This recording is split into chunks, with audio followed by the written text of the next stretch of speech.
Hello, I'm Helen Bradley. Welcome to this video tutorial. In this tutorial, I'm going to show you how you can sharpen your photos in Lightroom and why you would want to do this.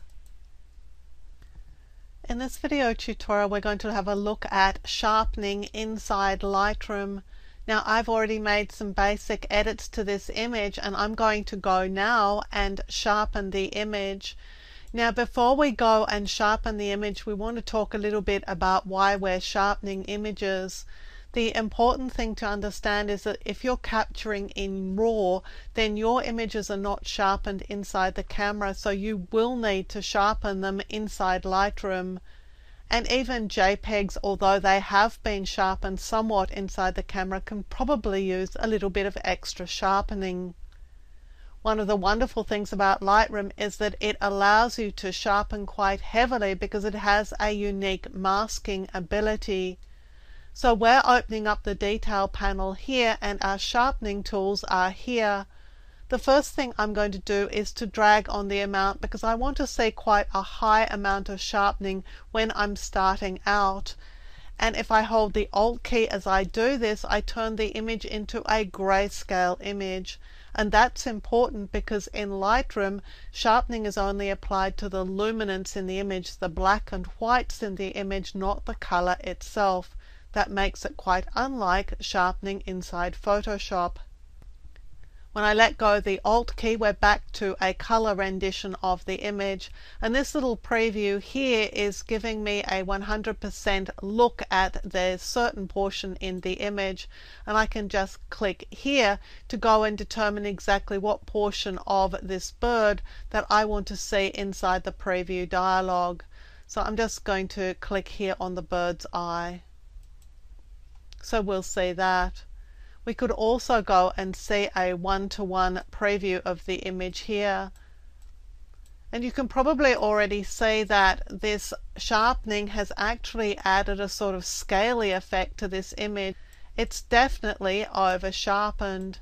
But before I back off the sharpening, let's have a look at the other options we have for radius and detail. I'm going to bring my detail now to 0 and I'm going to adjust the radius by holding the Alt key as I do so. What happens here is that we're seeing the halos being applied to the image, and that's how an image is sharpened. The halos along the edges in the image give the impression of a more contrasty edge, and we read that as being a sharp, more crisp image. What we're looking for here is just the beginnings of some halos. So this is a pretty good setting here, and this is way too much. You don't want to see the halos at that amount of detail. Generally with an image such as this is a bird and we could be reading for this a human face, we'll want a slightly higher level of sharpening in the radius area, so we'll want a higher radius setting. In fact, this image was already pretty sharp, so I'm going to bring the radius down to a lower than normal level. At the moment it's at 0.6. Then I'm going to let go the Alt key and then let go the mouse button. The next adjustment is to the detail slider, and I'm going to hold the Alt key down as I drag on it. And as I drag to the right, you'll see a little bit more of the texture in the image is showing through. On the very far left, we're only seeing the edges highlighted, and as we move it to the right, more and more of the texture is appearing here, and we just need to determine how much of the texture we want to be sharpened. Now in this particular image, we're interested in quite a bit of this texture, so I'm going to set the detail at a sort of mid-range sort of level. But for example, on a person, you may not want it set that high because you may not want to get the flaws in somebody's skin tone, for example, highlighted this way. Then we'll choose masking, and masking allows us to control exactly where the sharpening is applied across the image. Again, with the Alt key held down or Option on the Mac, what is white right now is going to be sharpened, so that is everything in the image. As I move to the right, you'll see that we start getting black areas in the image, and the black areas won't be sharpened. So we can move this slider across until we hit the balance point, the point at which we want detail to be sharpened and other areas left unsharpened. So I'm just going to move this back a little bit and say that probably about there is the sweet point for me. Black won't be sharpened, white, the edges in the image and that detail in the headdress on this bird will be sharpened. And now I'll let go the Alt key and let go the left mouse button. And finally, I'm just going to wind down the amount because this was too high an amount of sharpening, but I wanted to see it clearly on the image while I was working so that now I can bring it back to a more reasonable level. So this image is now sharpened and ready to go. The amount is like the volume slider, how much sharpening you want. Radius is going to give you the halos, and then detail allows you to determine just how many of those halos are going to affect the image. Only the edges on the left hand side or all the way through the image, through the texture areas of the image if you drag it to the right.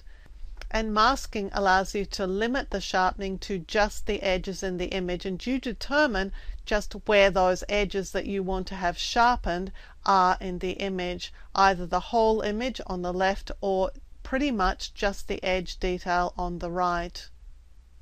You also have the ability to sharpen an image through these adjustments up here. You can sharpen using the graduated filter, so when I select the graduated filter you can see that there's a sharpness setting here.